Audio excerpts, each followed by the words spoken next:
Territoire d'info, Public Sénat, Sud Radio. Bonjour à tous, bienvenue dans Territoire d'info, une émission de Public Sénat, de Sud Radio et de TV5 Monde avec les meilleurs moments des interviews politiques de la semaine. Lundi, c'est François de Rugy, le député de Loire-Atlantique, qui était notre invité. Et il a appelé les Français à donner au président élu les moyens de mettre en œuvre sa politique. Écoutez, 66% des voix face à Marine Le Pen. Je vous rappelle qu'il y a encore quelques semaines, certains pensaient qu'il aurait du mal à faire peut-être 55% des voix et que... Non, il faut arrêter de décrédibiliser les élections. Voilà, on n'en fait plus. Les prochaines élections législatives pour lesquelles l'ensemble, le Parti Socialiste, les Républicains, le mouvement de Jean-Luc Mélenchon, le Front National veulent tous se présenter. Donc si on applique les mêmes raisonnements, il n'y a plus aucun député qui est légitime. Si on applique votre raisonnement, 66%, c'est un super score pour pouvoir facilement gouverner derrière.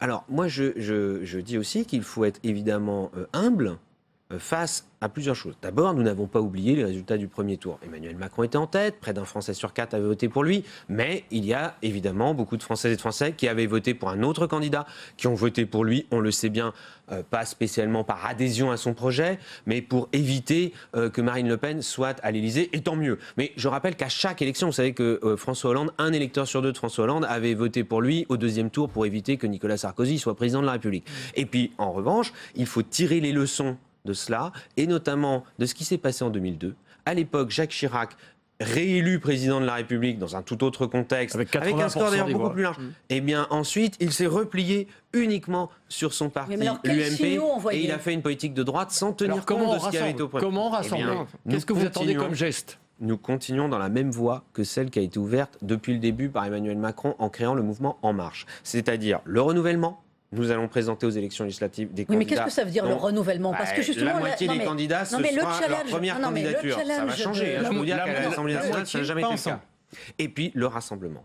Le rassemblement, nous allons continuer à rassembler. Et puis ensuite, si nous avons une majorité à l'Assemblée nationale, et il faut que nous ayons une majorité à l'Assemblée nationale pour que le gouvernement qu'Emmanuel Macron va nommer puisse travailler et puisse avancer, puisse agir dans l'intérêt de la France, parce qu'il faut que ce mandat, il réussisse.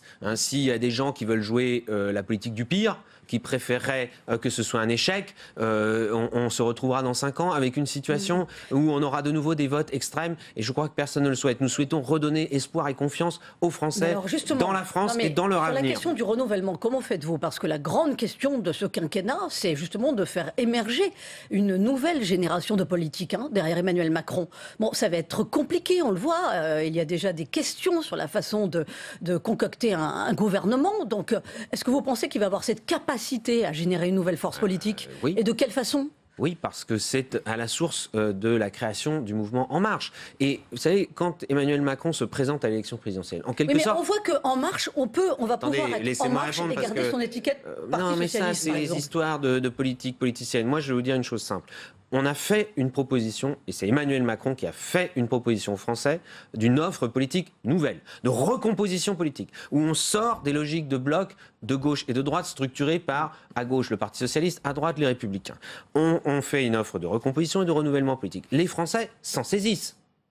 C'est ce qui s'est passé au premier tour. Sinon, Emmanuel Macron n'aurait pas été au deuxième tour et il est élu président de la République. C'est pour mettre en œuvre cette politique de renouvellement et de recomposition politique. Ça se fera bien sûr avec le gouvernement. Il a déjà dit qu'il ne reprendrait pas les ministres, par exemple, du gouvernement sortant. Il a juste dit qu'il pouvait éventuellement y avoir une exception pour Jean-Yves Le Drian, mais ce n'est même pas sûr, parce qu'il est apprécié et reconnu par tout le monde comme ministre de la Défense. Et puis, pour les législatives, on dit qu'on fera, et on est en train de le faire, c'est quasiment bouclé, des investitures avec 50% de candidats. La moitié des candidats et des candidates seront des personnes nouvellement engagées en politique, comme il y en a beaucoup en marche. Aucun parti politique n'a jamais fait ça. Sur le choix du Premier ministre, on peut imaginer une personnalité républicain compatible ? Vous pouvez tout imaginer, et je pense que vous le ferez dans les heures et les jours qui viennent. Et c'est Emmanuel Macron qui le décidera, qui a d'ailleurs sans doute déjà décidé, et qui l'annoncera. Et donc moi, je ne ferai pas de commentaires supplémentaires. Pour rassembler, juste quand même une question sur la méthode. On peut rassembler en faisant par exemple, dès l'été, des ordonnances sur une réforme importante, c'est la réforme du Code du travail. Oui, nous sommes attendus sur l'action. Il faut qu'il y ait des résultats. Avec ordonnance, c'est pas. Est-ce que c'est un signe de rassemblement ? Est-ce qu'on tend la main comme ça ? Il y a des syndicats qui manifestent déjà aujourd'hui. Oui, mais c'est de bonne guerre, on est justement. Mais justement, comme on sait qu'il y a ça, il ne faut pas se perdre, il faut tirer les leçons. Emmanuel Macron a tiré les leçons et c'est pour ça qu'il a été candidat et qu'il a été élu président de la République. Il a tiré les leçons du mandat de Nicolas Sarkozy et du mandat de François Hollande. Et qu'est-ce qui n'a pas marché dans ces 2 mandats successifs? Et si nous voulons que dans 5 ans, le pays aille mieux, retrouve confiance en lui-même, on est un des pays d'Europe où il y a le plus de déprime collective, on ne va pas continuer comme ça, eh bien il faut des résultats. Mardi, c'était Florian Philippot, le vice-président du Front National, qui était notre invité. Il a mis le cap sur les législatives avec pour objectif avoué de devenir la première force de l'opposition. Nous avons fait un score historique, c'est-à-dire que Marine Le Pen a réuni 10 600 000 voix, ce qui est tout à fait pour les patriotes. Oui, mais au final, ça donne historique. 34% des suffrages. Oui. Et ça casse quand même votre dynamique. Non, je pense pas que Vous auriez fait plus de 40. Bon. Je ne pense pas que ça casse une dynamique. Nous avions, enfin ça a été montré dans les extraits, mais c'est vrai, nous avions Stéphane Ravier qui disait certains salaires devraient être imputés sur les comptes de campagne de notre adversaire, mais c'est pas faux. Nous avions face à nous, parfois c'était plus des journaux, c'était des tracts pendant l'entre-deux tours.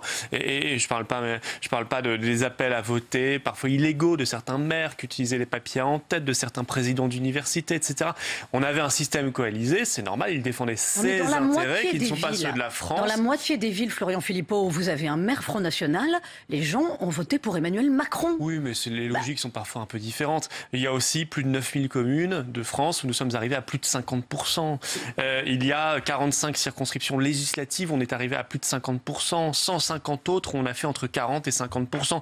Donc on voit qu'on est la première force d'opposition. Ce qui va compter maintenant, ce sont les élections législatives, parce que moi je crains beaucoup le quinquennat Macron pour la France et les Français. Je pense que ça va être un quinquennat très dur. C'est un homme qui est totalement soumis, contrairement à ce qu'on dit, c'est pas une belle aventure individuelle. En 3 ans, il passe du statut d'inconnu à président de la République. Cet homme, il est dans les mains d'un système depuis le début. Il est leur créature, notamment de la planète finance. Et cette planète finance va imposer à la France, c'est dans le programme de Macron, et c'est parmi les hommes qui l'entourent, un programme très dur. On peut rester néanmoins un tout petit peu quand même sur je veux dire, donc on aura une vraie opposition, c'est ça que je veux dire, une vraie opposition pour faire entendre les intérêts de la France. Alors vous dites vraie opposition, mais est-ce que quand même, vu les résultats, vous n'avez pas gagné? Non, on n'a pas gagné. Beaucoup de Français ont voté pour vous. Est-ce que vous avez d'abord une part de responsabilité quand même dans cet échec? Marine Le Pen n'est pas présidente de la République. Est-ce qu'au fond, la ligne politique, le projet, étaient-ils les bons, puisque vous nous parlez des législatives? Est-ce que vous allez aller à la bataille des législatives avec le même projet, ou est-ce que vous allez un peu corriger? Non, c'est-à-dire que le projet, là, législatif, ce ne sont pas l'élection présidentielle. Donc, par définition, certains sujets peuvent être davantage approfondis, et tant mieux. Je pense qu'il y a certains sujets qui ont été trop absents de cette campagne présidentielle et j'espère que les législatives permettront d'en parler un peu plus.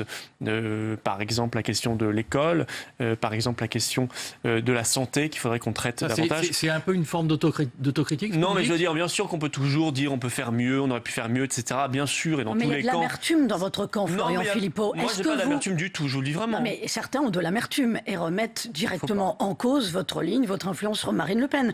Il y a Marion Maréchal Le Pen qui appelle à une réflexion sur la stratégie. Il y a Jean-Marie Le Pen qui dit qu'il faut rester fidèle aux fondamentaux du Front National. Donc, par exemple, est-ce que vous allez mettre en veilleuse la sortie de l'euro? Jean-Marie Le Pen, il n'est pas au Front National. Ça n'a pas été payant pour vous, ça a fait peur, c'est un repoussoir pour bien des Français. Non, moi je pense que le Front National, il défend la souveraineté nationale. Et la souveraineté nationale, elle ne se découpe pas en tranches. Si vous n'avez pas vos frontières, vous ne maîtrisez pas grand-chose. De la même manière, si vous n'avez pas votre monnaie, vous ne maîtrisez rien. Le programme de soumission à l'euro, on va le voir, c'est le quinquennat Macron. Donc ça va se traduire par une augmentation des impôts, une austérité supplémentaire. Non mais vous dites ce matin, on ne change rien. Des inégalités qui vont croître. Qu'est-ce qui va changer pour le Front National? Marine Le Pen, dès dimanche soir, a dit on va sans doute quand même regarder de près ce qui va se passer.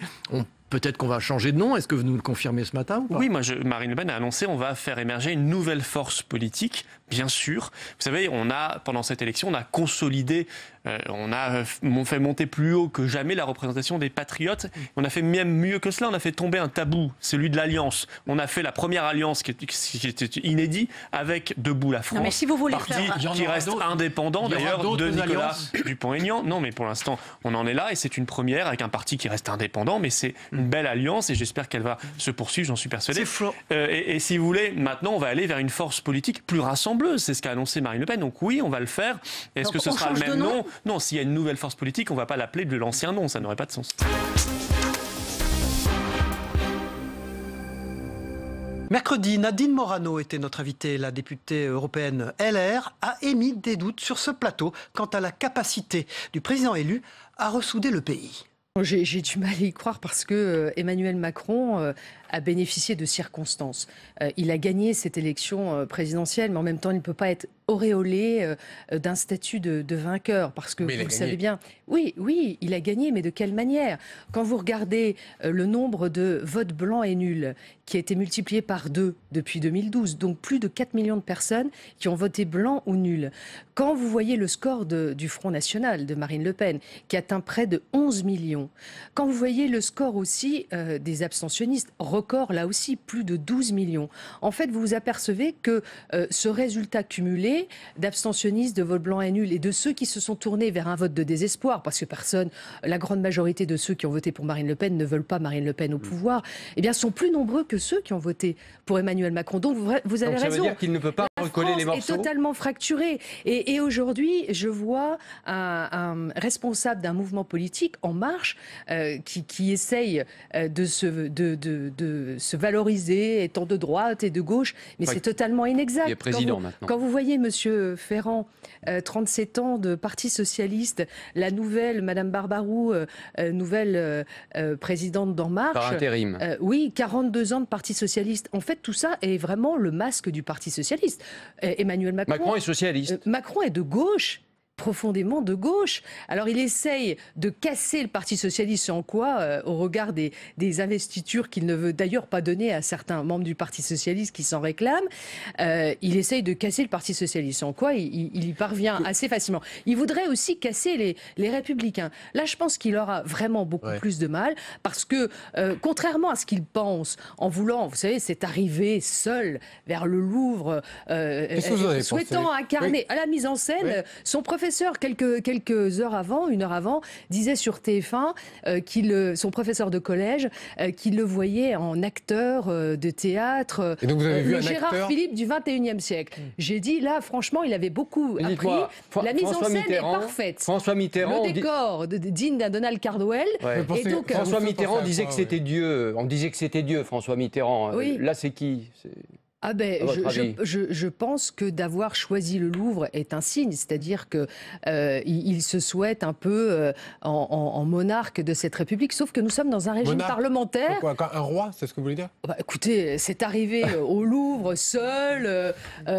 J'ai trouvé que c'était... Alors, des images appréciées à l'étranger, des images appréciées à l'étranger. Oui, mais parce qu'il y avait l'Aude à la joie et l'hymne européen, donc forcément les Européens ne pouvaient être que... Donc vous avez vu un roi, en fait. Mais j'ai vu quelqu'un qui était un peu ce qu'il a souhaité incarner au soir du premier tour, c'est-à-dire, vous avez vu, c'est moi qui ai gagné le premier tour, victoire à moi, sans comprendre que la France est en souffrance. Et là, franchement, même si, alors attention, Emmanuel Macron a du talent, c'est une personnalité... Vous le reconnaissez moins ça, là. Attendez, c'est quelqu'un qui est intelligent, qui a une forme de... Il est un peu solaire, il rayonne, il ne faut pas trop s'approcher du soleil, après ça brûle. Donc, moi, je ne suis pas atteint de macronite aiguë. Il est solaire, mais vous n'êtes pas séduite. Non, parce que moi, je suis engagée pour servir mon pays. Et je pense que, face à Marine Le Pen, il n'y avait pas photo, mais que s'agissant de son projet, attendez, les Français vont se réveiller. Là, c'est pour ça que maintenant, le processus électoral n'est pas terminé. Nous sommes dans les élections législatives.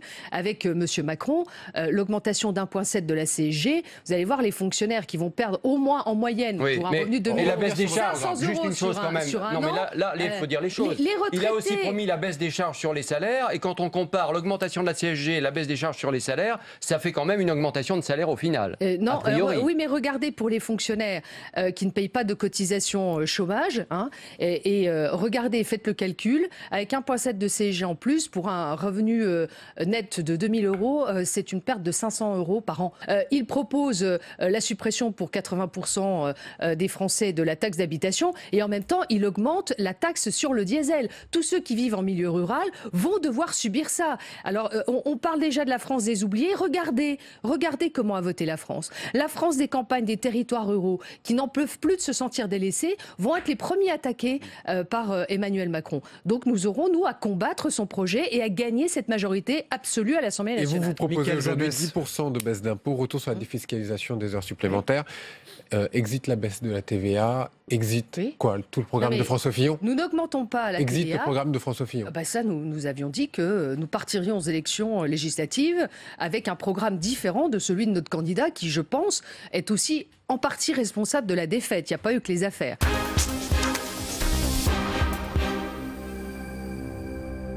Jeudi, Luc Carvounas, sénateur maire socialiste d'Alfortville, est revenu sur ses désaccords avec l'ancien Premier ministre Manuel Valls et en a profité pour lui lancer un appel.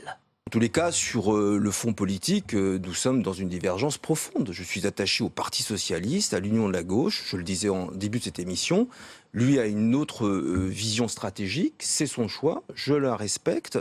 Pour autant, nous pouvons avoir des divergences politiques profondes, mais moi je... Vous l'avez acté, vous en avez parlé avec lui? Nous l'avons acté, oui, mais pour autant, moi je ne balaye pas d'un revers de la main. Non, mais attendez, parce qu'il y a la vie politique, il y a aussi la relation humaine entre des hommes. Justement, j'allais y venir. L'intransigeance politique avec ce qui est en train de se passer dans ce pays, j'ai beaucoup de respect pour Manuel Valls, c'est un homme d'État, il doit jouer un rôle dans ce pays, il doit jouer un rôle à l'Assemblée nationale, je regrette son choix, et moi tout ce que je veux, c'est que demain, Manuel Valls rejoigne les bancs du groupe socialiste dans lequel moi aussi... C'est encore possible ? J'espère.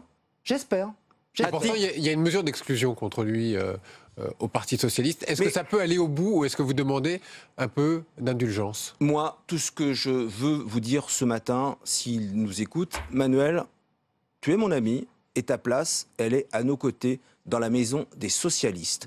Et on a le droit de se tromper. Il l'a d'ailleurs dit dans la campagne des primaires que parfois il s'était trompé. Eh bien, il a le droit de se tromper, mais moi je ne vais pas ostraciser celui qui a été mon ami et je ne vais pas ostraciser celui que je voyais encore il y a quelques mois comme le chef de l'État. Alors, on parle de Manuel Valls, mais il n'y a pas que lui. Par exemple, Jean-Marie Le Guen, hier, a fait comprendre qu'il souhaitait rejoindre En Marche. Tous ces gens du Parti socialiste qui veulent rejoindre En Marche, est-ce que il faut quand même prendre des sanctions contre eux, et éventuellement les exclure, au-delà de Manuel Valls? D'abord, vous posez la question d'une drôle de manière, parce qu'on nous parle à nous les socialistes, comme si nous allions être les grands vilains dans l'histoire, à exclure comme au temps de Staline, et envoyer dans les goulags des gens qui ne sont pas alignés sur notre doxa. Excusez-moi, c'est pas ce qui est en train de se passer. C'est ce qui est en train de se passer. Quand il y a 80 ou 100 personnes issues du Parti socialiste qui veulent rejoindre En Marche, ce qui leur pose un problème puisqu'ils ne vont pas présenter tous leurs candidats aujourd'hui. Bon. Je ne pense pas que les 80 ou 100 soient tous du Parti socialiste, comme je ne pense pas qu'il y ait 15 000 candidatures sur Internet, tout ça, les chiffres, on sait les gonfler, excusez-moi. Mais moi, ce que je crois tout simplement, c'est qu'aujourd'hui, s'il y a des camarades qui ont fait toute leur histoire au Parti socialiste, toute leur histoire, et moi, quand je vois les porte-paroles de Emmanuel Macron, qui sont d'anciens socialistes, qui ont l'expérience... Ça vous fait mal ? Non, ça me fait pas mal. C'est que j'ai l'impression que des Gérard Collomb ou des François Patria, que j'ai bien connus ici au Sénat, sont en train de jeter tout avec l'eau du bain, tout simplement pour 5 ans de rap de plus. Excusez-moi, je vais vous le dire comme ça. 5 ans de pouvoir de plus. C'est pas ma conception de la vie politique. Et moi, je veux bien avoir tout connu, avoir tout reçu du Parti socialiste, d'avoir été maire, d'avoir été député, d'avoir été pour certains ministres, d'avoir tout vécu grâce au Premier Parti ministre. Et maintenant, venir nous dire à nous, à ma génération, dégagez, il n'y a plus rien à voir, vous n'existerez plus et on efface le mouvement socialiste. Moi, je veux en rester juste à cette belle parole de Robert Badinter dans le JDD il y a 15 jours, qui disait « ce n'est pas une élection présidentielle qui va effacer l'histoire du socialisme et son mouvement. Eh bien, il y a encore des hommes et des femmes dans les territoires, c'est aussi l'esprit de cette tribune dès demain que j'ai signé, qui sont des gens et des personnalités de gauche et qui, non, se laisseront pas emmener dans ce mouvement. » Jean-Luc Mélenchon attendu à Marseille ce matin pour officialiser sa candidature aux législatives face à Patrick Mennucci. Est-ce que sa candidature est légitime selon vous ? C'est surtout un nouveau tome dans sa collection du guide du routard électoral. Donc il a décidé maintenant de s'arrêter à Marseille, d'aller voir les bonnes tables du port de Marseille. Bon voilà, c'est son choix. Je vois surtout que c'est un choix peu courageux d'aller défier un député socialiste sur une circonscription où finalement ça va être une primaire à gauche. Moi j'étais persuadé que LFI, vous savez... La France insoumise pour ceux qui... La France insoumise, enfin le discours, quand on enlève les étiquettes et les visages, le discours de Jean-Luc Mélenchon et le discours de Emmanuel Macron est exactement le même. Vous vous ralliez à ma bannière, à mon projet, circuler, il n'y a rien à voir. Vous cochez ici la petite case parce qu'il faut aussi récupérer un peu le pognon. Parce que sous le philanthropisme politique, on veut aussi avoir chaque fois compte des sous pour les 5 prochaines années. Donc tout ça, à un moment donné, le vernis va se craqueler, les gens vont se rendre compte... C'est tout ce que les Français ne veulent plus, Exactement, entre parenthèses. Exactement. Donc sous le vernis de la nouvelle politique, on va rentrer dans la réelle politique. Et la réelle politique, c'est que là où on nous parlait de coalition, on est en train d'arriver au parti unique, pire que ce qu'a fait Jacques Chirac avec l'UMP dans des conditions largement plus historiques, d'un résultat où il avait gagné à 90% face au Front National. Moi, je vous le dis sincèrement, ce qui alimente, anime, coordonne notre vie politique, c'est la loi et c'est le Parlement. Et la loi, elle se fait au Parlement et pas par des ordonnances.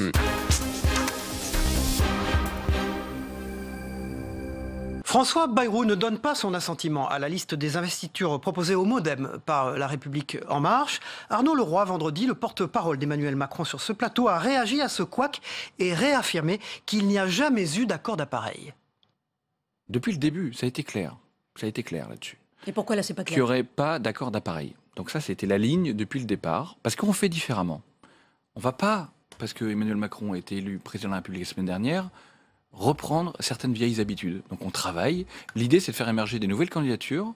Si François Bayrou a des candidats, ils seront examinés, et ils ont été examinés, parce qu'il y a un nombre quand même conséquent. Oui, mais lui dit... Il a le sens du timing. Regardez ce qu'il a fait hier. C'est le coup de pression qu'il vous met. Mais regardez, je vous donne un exemple précis. Vous prenez ce qui se passe en Gironde, où 11 circonscriptions sur 12 sont détenues par le Parti socialiste.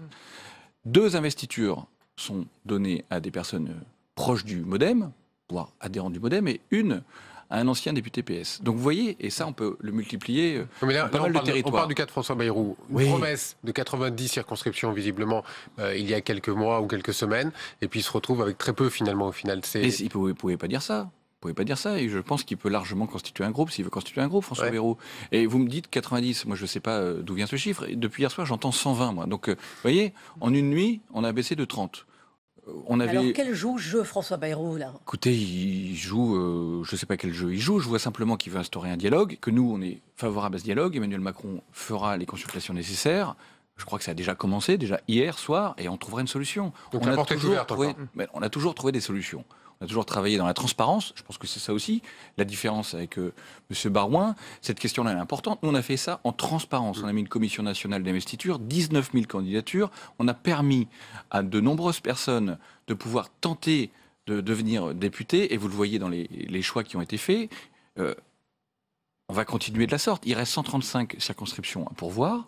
Les discussions sont en cours. Et on aboutira à une liste, je crois, fortement renouvelée. On a l'impression quand même que la barque penche à gauche. Il y a 24 députés sortants socialistes. Il n'y a pas un républicain qui tente la grande bascule. Vous leur lancez des signaux là, parce qu'il n'y a personne en face de NKM, il n'y a personne en face de Thierry Solaire, il n'y a pas d'investi non plus en face de Bruno Le Maire. Vous leur lancez un appel ce matin ? Je lance pas d'appel. On a envoyé des signaux de bonne composition et on l'a dit depuis le départ. L'enjeu qui est devant nous, c'est de réussir.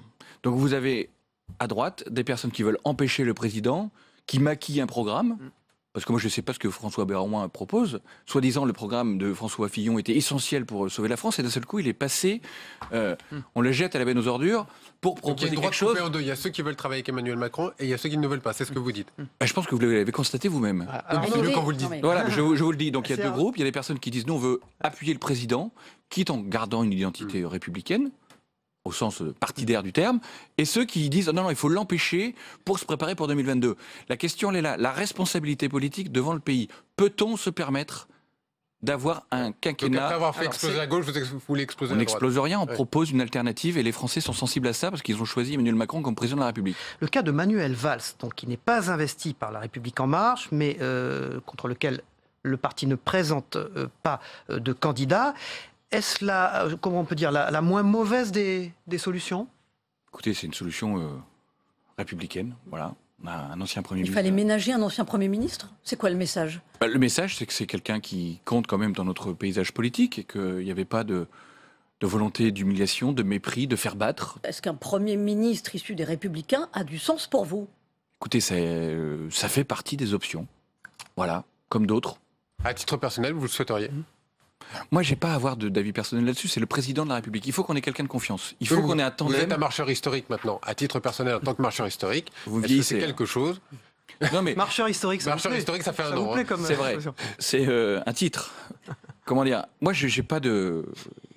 Ça me dérange pas outre mesure à titre personnel. Moi, je veux qu'on soit en capacité d'avoir la meilleure équipe possible. Ah, vous avez vu peut-être un sondage. Alain Juppé, superstar d'un sondage pour être nommé Premier ministre. Est-ce que c'est quelque chose qui serait possible? Est-ce que c'est le renouvellement, Alain Juppé, d'ailleurs? Je pense pas qu'il le souhaite, premièrement. Et secondo, il faut aussi qu'une nouvelle génération politique prenne ses responsabilités. On construit la France du XXIe siècle. Mais On parle beaucoup d'Édouard Philippe. Philippe. Dans ce sondage. Édouard Philippe qui est... Pas très bien classé dans le Il sondage. y en a d'autres. Il y en a d'autres. Richard Ferrand ferait aussi un très bon Premier ministre. Richard Ferrand Vous me demandez mon avis personnel, je vous le donne. Richard Ferrand, un bon Premier ministre, pourquoi? Parce que c'est un marcheur historique? C'est un marcheur historique, c'est quelqu'un qui s'est aussi composé avec une majorité, on l'a vu, dans la construction d'En Marche. Richard Ferrand a joué un rôle essentiel. C'est le pivot. La discussion avec les différentes composantes, l'élément de confiance. Il a une connaissance d'Emmanuel Macron, qui est aussi importante. Voilà, c'était Territoire d'Info, une émission de Public Sénat, de Sud Radio et de TV5 Monde. On se retrouve la semaine prochaine.